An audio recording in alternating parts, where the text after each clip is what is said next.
Halo metafisiker semua, selamat pagi. Ya, di pagi hari yang cerah ini, kiranya insan metafisiker semua juga dalam keadaan jiwa yang tercerahkan, seperti cahaya matahari dari pagi menuju siang yang terus semakin terang. Kiranya kehidupan Anda semua demikian adanya. Pada kesempatan kali ini, saya akan mengulas setidaknya ada 3 hal yang pendek-pendek saja akan saya ulas. Yang satu adalah hal yang baru, dan yang kedua hal lainnya adalah semacam reminder, pengingat. Karena di dalam kehidupan, ketika suatu hal terjadi tidak sesuai harapan, seringkali bukan karena sebuah dosa atau sebuah kesalahan fatal gitu ya. Itu hanya sesuatu yang perlu diingatkan saja untuk Anda kembali on the track gitu ya.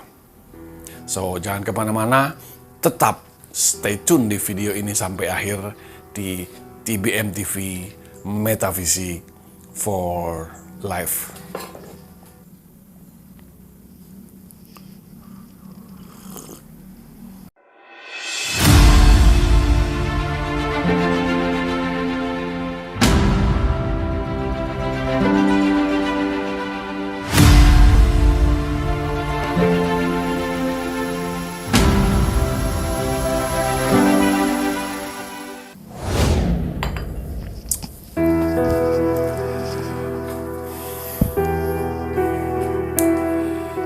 Ya, kembali bersama saya. Seperti yang sudah saya sampaikan bahwa ada 3 hal singkat yang hendak saya ulas di kesempatan pagi hari ini. Dan yang pertama adalah perihal tentang sebuah fakta, sebuah kebenaran yang berbasis sebuah kitab suci agama tertentu ya. Kenapa saya mengangkat tema ini? Karena ini menjadi hal yang seringkali diungkap oleh para pemuka-pemuka di agama tersebut untuk mendorong pengikutnya memberikan uangnya kepada yang mereka maksud gitu ya. Tetapi ketika saya menelaah, ketika saya mempelajari, ketika saya bersembahyang, kok tidak sesuai, tidak seperti yang dikatakan oleh pemuka agama tersebut, reaksinya, hasil alamiahnya gitu. Maka saya explore, maka saya digging lebih dalam lagi, mencari, explore ke dalam apa sebenarnya yang terjadi dari pengajaran perihal keuangan tersebut. Nah, di dalam namanya ada kitab Maleakhi, di salah satu kitab sebut saja Kristen, ya itu kitab tentang yang membahas perihal mengelola keuangan dan berkat keuangan, katanya begitu. Dan salah satu ayat yang dipakai adalah, bawalah seluruh persembahan persepuluhan ke dalam rumah perbendaharaan, supaya ada persediaan makanan di rumah Tuhan. Nah, saya mendapati ada hal yang tidak sesuai dengan penerapan pada konteks kehidupan realnya, bahwa yang disebut persepuluhan itu adalah mungkin di kepercayaan lain disebut infak atau apapun lah ya. Jadi itu diminta diserahkan kepada institusi rumah ibadah. Itu yang pemimpin agama, pemuka agama minta. Dengan ayat tambahan bahwa engkau akan diberkati gitu ya. Tetapi di dalam kalimat ayatnya dikatakan ke rumah perbendaharaan. Bukan ke rumah ibadah, bukan ke rumah yang disebut Baitullah, yang disebut rumah Tuhan. Rumah perbendaharaan. Lalu saya searching, saya mencari tahu sebanyak mungkin data, apa sih yang dimaksud dengan rumah perbendaharaan. Ternyata rumah perbendaharaan itu berbeda dengan yang disebut rumah Tuhan atau Baitullah. Kalau Baitullah atau rumah Tuhan dideskripsikan, dijelaskan sebagai tempat ibadah Ya dalam kekristenan disebut gereja, mungkin dalam agama lain A, B, C gitu ya. Itu rumah Tuhan. Tetapi tidak pernah sekalipun rumah Tuhan itu dijadikan rumah perbendaharaan, di mana setiap persembahan persepuluhan itu diberikan.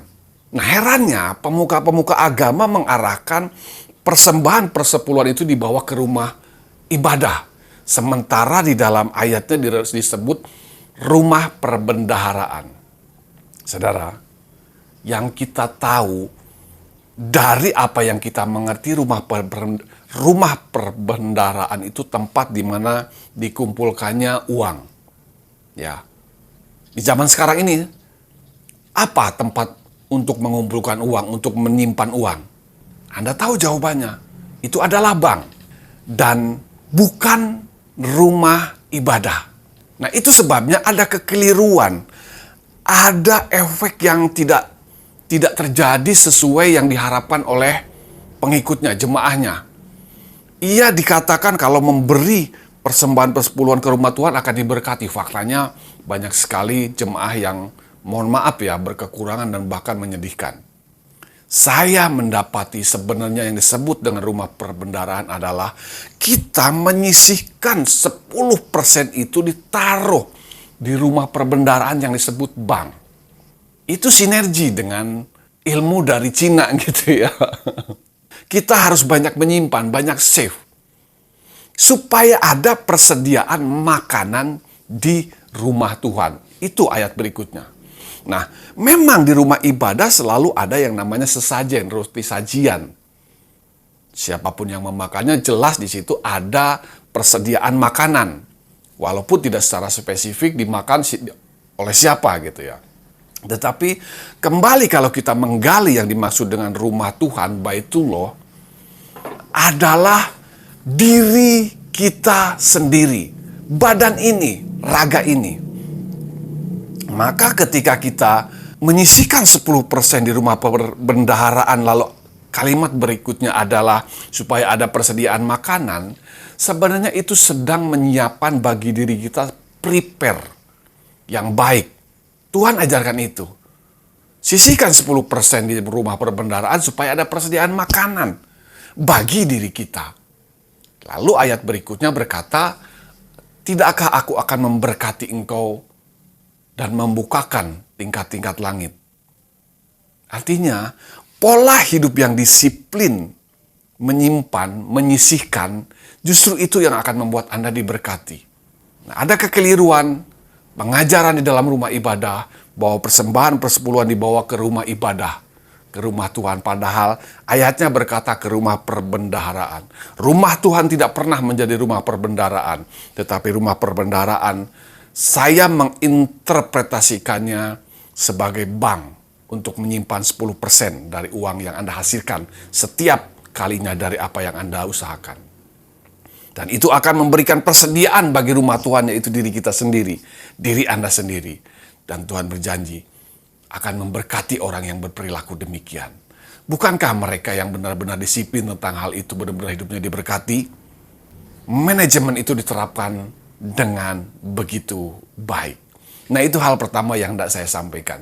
Oke, kita berlalu dari topik yang pertama, dari hal yang pertama itu. Nah, hal yang kedua yang berikutnya adalah sebagai reminder, sebagai pengingat bahwa ya, di dalam keseharian kita berupaya untuk terus memperbaiki kehidupan kita di dalam segala sisi, di dalam segala aspek. Tetapi di dalam prakteknya seringkali atau sampah singgahan di dalam otak kita, di dalam cara berpikir kita, justru itu kemudian menjauhkan kita dari target atau apa yang ingin kita capai. Ya, ketika saya mereview apa yang saya lakukan setiap hari, nah kenapa ini kok rasanya kok semakin bergerak malah semakin merasa berat gitu ya. Dan kemudian kita mendapati diri kita seperti berada atau masuk di dalam lumpur hisap. Ya, kalau kita menyaksikan di film-film, ya Anda tahu ya karakter lumpur hisap, bahwa ketika orang itu masuk terjebak di lumpur hisap, maka semakin ia berupaya bergerak, berupaya keluar, ia akan semakin ambles. Nah, itu yang terjadi juga di dalam kehidupan setiap kita. Di dalam upaya kita memperbaiki kehidupan, harus selalu Anda ingat bahwa yang terpentingnya adalah bukan banyaknya aktivitas, bukan banyaknya job yang Anda ambil. Tetapi saya mengingatkan dengan tegas karena saya sendiri mereview dan meninjau ulang bahwa jangan lupa bahagia. Ya, seringkali karena terlalu sibuk, terlalu mengejar target, kita bahkan lupa bahagia. Kita melupakan hal yang esensial. Kita melupakan hal yang vital di dalam kehidupan. Dengan berdalih nanti, senang-senangnya setelah banyak uang. Nanti jalan-jalannya setelah uangnya terkumpul sekian. Faktanya nggak pernah tersampai gitu kan. Jadi sebenarnya yang perlu ditinjau ulang dan direview adalah bahwa pastikan setiap hari, setiap saat yang Anda lakukan adalah untuk mencapai kebahagiaan sejati di dalam diri tanpa syarat yang rumit. Karena faktanya untuk bahagia itu tidak perlu mahal, tidak perlu syarat yang rumit. Anda hanya perlu memutar musik favorit Anda, atau pergi ke gym bagi saya gitu ya, itu benar-benar membuat saya bahagia. Atau melakukan hobi-hobi lain, sekedar mengambil ponsel untuk jepret-jepret foto lalu saya upload di Shutterstock gitu ya. Ya Anda tahu Shutterstock itu tempat menjual karya-karya digital gitu ya. Dan itu menyenangkan. Saya hari-hari ini lebih fokus kepada bagaimana membuat vibrasi energi saya tetap baik dengan terus mengupayakan bahagia di dalam kehidupan saya.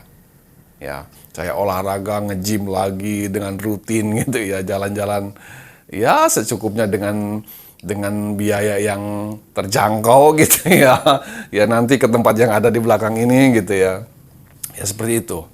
Reminder, jangan Anda menjadi stres, jangan Anda menjadi tegang karena mengejar target untuk mencapai sebuah kondisi tertentu. Tidak. Karena bahkan esensi di dalam law of attraction yang fenomenal, the secret gitu ya, adalah bagaimana kita mengekspresikan feeling bahagia di dalam diri kita, lalu kemudian law of vibration-nya itu match gitu ya. Sehingga vibrasi yang bagus akan menarik hal yang bagus. Vibrasi yang bagus dihasilkan dari rasa bahagia, rasa senang, rasa sumringah. Itu yang kedua. Dan yang ketiga ini juga reminder yang sifatnya periodikal. Anda tahu kalau Anda melihat penanggalan seminggu ke depan ada momen yang terjadi setahun sekali. Ya, tanggal 1 Syuro. Ya, Anda tahu bahwa itu adalah pergantian tahun. Dan saya kembali mengingatkan bahwa di salah satu video saya pernah mengungkap bahwa pentingnya kita membuat sebuah ritual, sebuah tindakan di malam pergantian tahun. Untuk apa? Untuk kita next level, mencapai level berikutnya, progres berikutnya, capaian berikutnya di dalam kehidupan kita, teritori yang lebih luas. Dan saya mengingatkan pada kesempatan kali ini, seminggu lagi ke depan mulai dari hari ini adalah hari di mana pergantian tahun malam 1 Syuro adalah krusial. Mari, jangan pernah lewatkan kesempatan baik yang bisa kita manfaatkan untuk mengupgrade kualitas kehidupan kita secara menyeluruh. Next level. Kalau Anda lupa bagaimana atau apa yang harus dilakukan pada malam pergantian tahun berbasis dari wisdom, dari ilmunya Raja Daud, Anda cek ulang video saya. Nanti saya kasih linknya di akhir video ini. Di mana malam pergantian tahun kita akan sama-sama, walaupun di tempat yang berbeda, melakukan sebuah proses untuk sebuah progres. Ini saja yang saya dapat sampaikan pada kesempatan kali ini. Kiranya ini dapat bermanfaat bagi insan metafisiker semua. Terima kasih.